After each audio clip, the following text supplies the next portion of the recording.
Assalamualaikum warahmatullahi wabarakatuh. Kali ini saya ingin membahas hadis yang berkenaan dengan 7 perkara yang diperintah dan dilarang Nabi.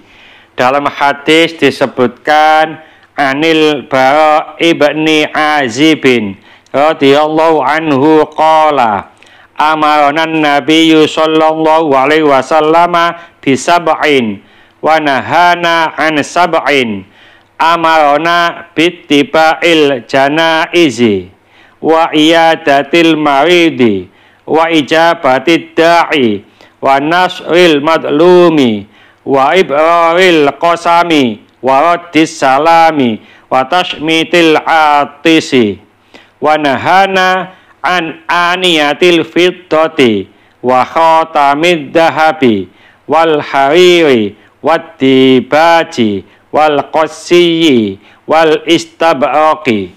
Dari Al-Bara bin Azib, mudah-mudahan Allah meridhoinya, berkata, Nabi Shallallahu Alaihi Wasallam memerintahkan kami tentang 7 perkara dan melarang kami dari 7 perkara pula. Beliau memerintahkan kami untuk mengiringi jenazah, menjenguk orang yang sakit, memenuhi undangan, menolong orang yang dizalimi, berbuat adil dalam pembagian, menjawab salam, dan mendoakan orang yang bersin.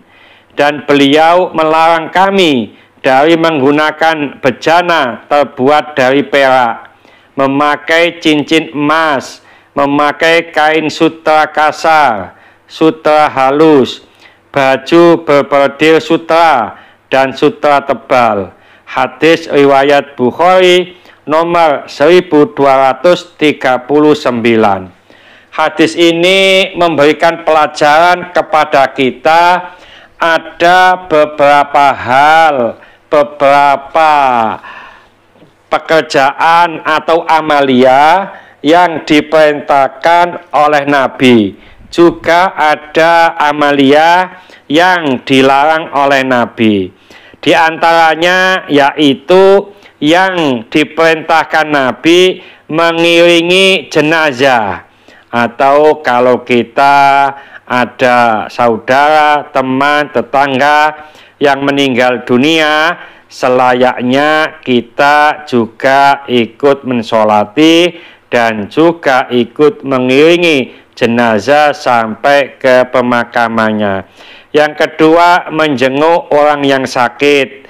Ini pahalanya, keutamaannya juga sangat besar.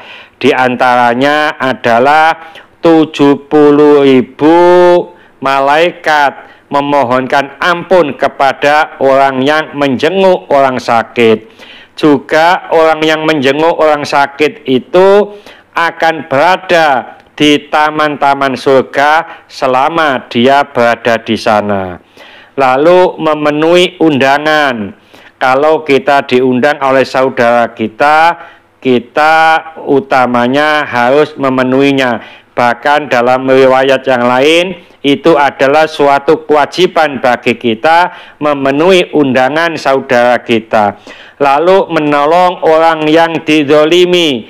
Kenapa? Karena orang yang dizalimi ini merasa terhina dan seterusnya, maka kita beri nasihat untuk bersabar dan seterusnya.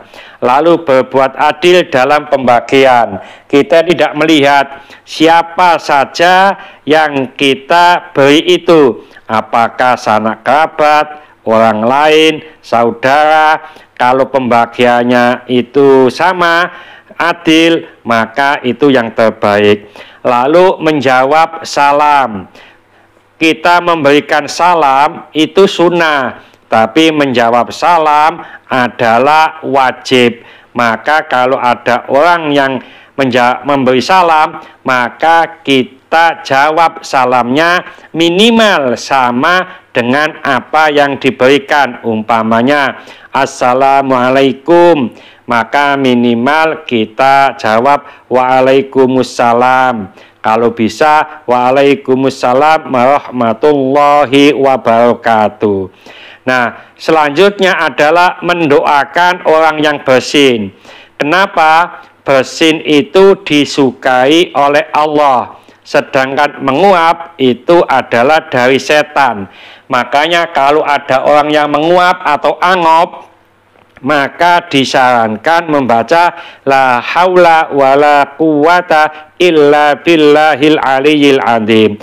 Tapi kalau kita bersin atau wahing, maka kita dianjurkan untuk memuji Allah dengan bacaan alhamdulillah. Lalu kalau ada orang yang bersin membaca alhamdulillah, maka temannya yang di sebelah itu mendoakan, yarhamkallah, mudah-mudahan Allah merahmatimu. Nah, kalau orang yang bersin itu didoakan oleh orang yang di sebelahnya, maka orang yang bersin ini juga sebaiknya mendoakan kepada orang yang di sebelahnya, yaitu yahdikumullah wa yuslihu balakum. Mudah-mudahan Allah memberi hidayah, petunjuk kepadamu dan memperbaikimu. Lalu Rasulullah Shallallahu Alaihi Wasallam melarang menggunakan bejana, yaitu tempat minum atau tempat makan dari perak. Bahkan di riwayat yang lain tidak hanya dari perak, tapi terbuat dari emas dan perak. Kenapa? Karena tempat makan, tempat minum ini diharamkan bagi kita dari perak dan emas di dunia. Tapi nanti kalau sudah di surga, tempat makan dan minum kita itu terbuat dari emas dan perak. Lalu kita juga dilarang memakai cincin dari emas. Ini yang laki-laki. Untuk yang perempuan diperbolehkan.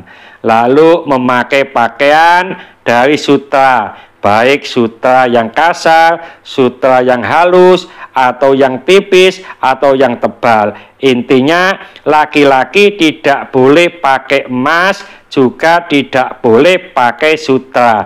Yang perempuan masih diperbolehkan pakai emas, juga diperbolehkan pakai sutra.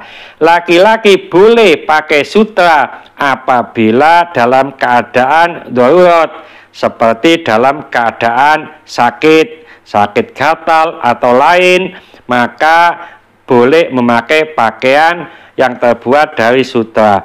Mudah-mudahan sedikit ini dibarengi hidayah Allah Subhanahu wa Ta'ala. Mudah-mudahan bermanfaat bagi kita semuanya. Sampai jumpa di video yang akan datang. Akhir kalam, wassalamualaikum warahmatullahi wabarakatuh.